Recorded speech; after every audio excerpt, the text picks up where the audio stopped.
Welcome back to Brothers in Watches, where we celebrate the great watches and occasionally cry about the not so great ones. Today's episode, basically is a fail. Back in April, we bought what we thought was a beautiful vintage Hamilton Estoril automatic from Rado. The listing looked good, the description seemed solid, and the price quite reasonable, so we pulled the trigger. But fast forward to this week, while preparing the watch for a proper video review, we opened the case back and we basically found this. A Rado mechanic? Yeah, not Hamilton, not even close. Let's take it back to the beginning. We were browsing Rado in April and stumbled upon this listing. Vintage Hamilton Estoril Men, automatic, for men basically. It's a nice title, nice photos, and honestly, the watch looked clean. The dial had the classic Hamilton logo, the case looked quite appropriate, and the description didn't raise any red flag. No mention of missing parts, no sold as Hamilton, nothing would set off alarm bells.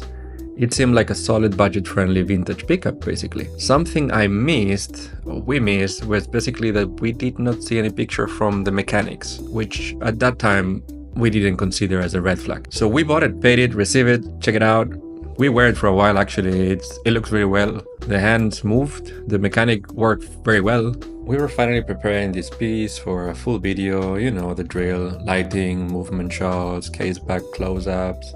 Then when we opened it up and found a Rado branded movement staring back at us, more specifically a Rado rotor, gold tone, signed with 25 jewels, Swiss, and mounted what will look like a ETA 2789 or similar. The layout, the finishing, the rotor, all scream Rado, not Hamilton, just a straight up Rado.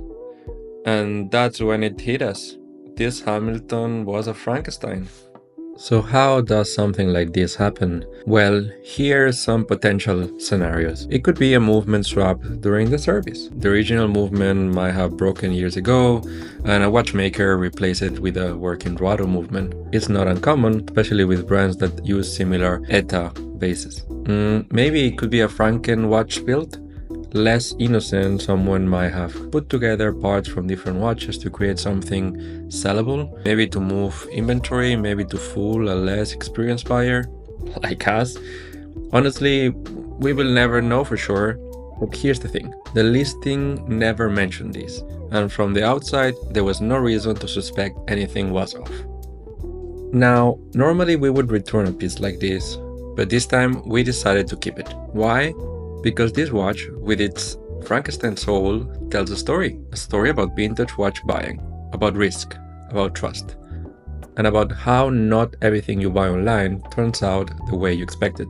So now, it lives in our collection. Proudly, it's our first documented scam watch. We will even call it the Estoril Rado Hybrid. It runs, it's mechanical, and it reminds us buying vintage is a journey, not just a transaction. So, if you are diving into vintage watch collecting, especially through marketplaces like Rado, eBay, Chrono24, always ask for movement shots. Be suspicious of vague listings. And if it feels too clean for the price, well, maybe open the case back first. We took the hit, so you don't have to. Hit like if you enjoyed the story, subscribe for more finds, good and bad, and tell us in the comments, have you ever bought a watch that turned out to be something else? We would love to hear your Frankenwatches stories. See you in the next one.